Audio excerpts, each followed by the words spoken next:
សួស្តីអ្នកទាំងអស់គ្នាវីដេអូមួយនេះខ្ញុំនឹងបង្ហាញពីរបៀបលុប page ណាមួយចេញពី document មួយនេះនៅក្នុងកម្មវិធី Microsoft Word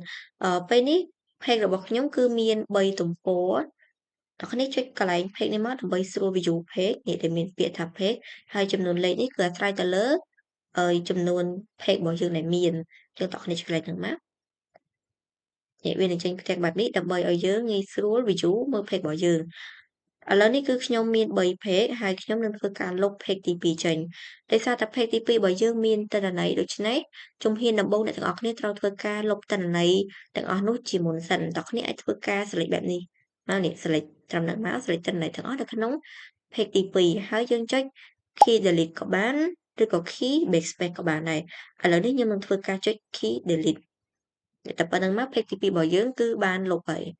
ឥឡូវនេះខ្ញុំនឹងធ្វើការលុប page ទី3មួយទៀតដោយសារតែ page ទី3នេះគឺជា page ចុងក្រោយ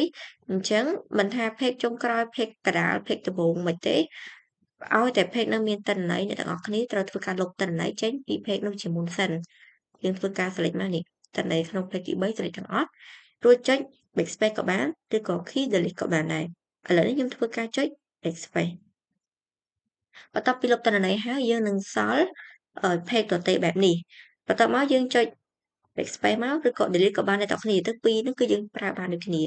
នេះយើងចុចមកនេះឥឡូវនេះមករបស់យើងគឺនៅកន្លែងនេះយើងចុច backspace រហូតមកនេះចុចទាំងអស់មកយើងចុច backspace តតែវាលុបបាននេះបើសិនជា